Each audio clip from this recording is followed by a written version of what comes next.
Hello and welcome back to the Entertainment Vortex. We were at Brendan Theaters today watching Winchester. You'll notice that there is a distinct lack of Nick. That is because he is not a scary boy like me and Mike, so we're going to be giving the reviews today and I'll be taking over the hosting gig. Having seen the trailer several times, I was super enticed into seeing this. It looked really interesting based on the shots that they presented, specifically the actors that they were able to get to come onto this project. You don't normally see those big name, potential Oscar-winning actors and actresses on scary movies. It was really something where I was hotly anticipating the release of this film, especially considering we are located within about an hour and 15 to an hour and 20 minutes away from the actual Winchester house. So mentioning the personal hype that I kind of built up around this movie, I feel like it kind of crushes it. I'm not sure how much of the narrative that's there is created for the story and how much of it is based on things that we know about the Winchester family and about the actual house itself, but they've done a really great job of spinning a narrative that's really engrossing and it really wraps you up in things and you're very immersed in what's happening on the screen.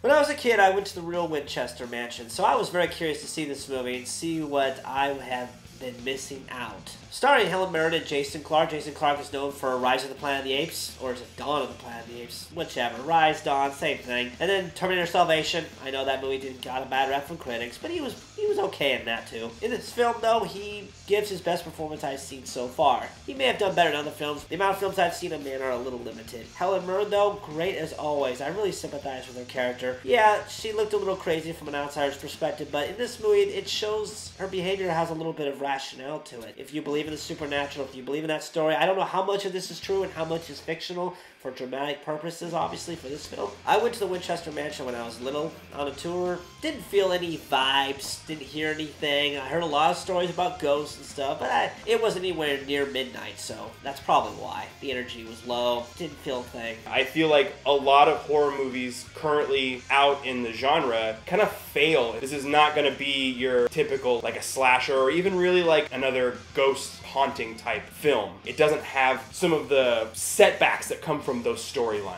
Any of visual effects that were used in this movie were to establish the time period. Like, we get a shot of San Francisco, one shot that pans over, we see the street, and then it pans over to a house where we see Jason Clarke's character. That looked like a poor matte painting. Visual effects company was cutting edge. Not sure I've ever heard of it. I would think of this, if I saw this on TV, I would have believed it was a big budget TV movie with big actors, respectable actors, mind you. Moving on from the story to the actors, they went and they got two really big name people to play their leads. Helen Mirren absolutely kills it as Sarah Winchester. She does an excellent job of bantering with the characters and with providing that moral center to everything. Showing that maybe this person who was considered by many to be crazy may not have been so crazy. It's tough to say what actually took place in those time frames, but it's really interesting the way that this character just brings everything together and makes it, like I said, inviting and something that's worth watching. The story is the best quality of this film by far. If it were not for its supernatural elements, this could have easily been a murder mystery thriller type story set in a historical time period of 1906, San Jose. So the horror elements were just that extra little sugar and spice, if you will, to a real-life house that's considered one of the most haunted houses in America. The movie especially does a good job at tying in real-life events of that time period and area with what happens in this movie.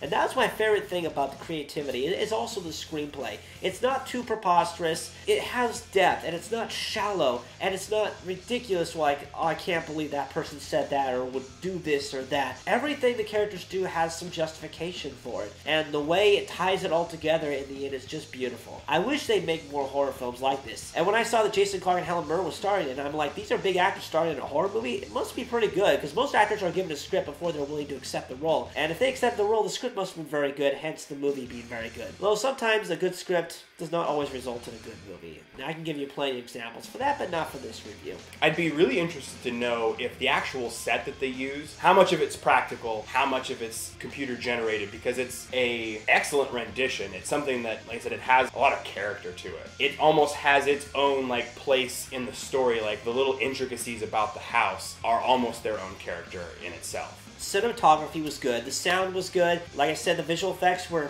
meh, nothing special from that. This does stand out from your traditional horror film cliche. The story is so big and it has so much in every dark recess and every corner that you want to suss things out. You really want to get into it almost like a thriller rather than your typical horror fare. But that's really the only negative thing I have to say about this film. I definitely want to see it again to see if there are things that I missed. It also kind of makes me want to go back and actually check out the Winchester Mansion because I haven't done it since I was really young, and I'm really interested to see like what things are true, what things are kind of farcical, you know, and see if I can find some of the magic that they used to make this film. Overall, I would give this an 8.5 out of 10. It's obviously not the best horror film that I've ever seen, but it is pretty excellent. I do want to try to see it again before it leaves theaters, and I feel like if you saw the trailers and you were interested, go ahead and check it out. Out of 10, I'm going to give this a solid 8. The reason why my score is a little lower than JB's is because I'm me, he's him. There you go, and that's that. So I'm curious to know, what's your favorite tourist trap? The Winchester Mansion is very close to us, so we've both been there before, and it is super interesting. If you're close enough to check it out, I would highly suggest it. So if you haven't already, go ahead and subscribe to this channel for weekly movie reviews, pop news videos, gaming content.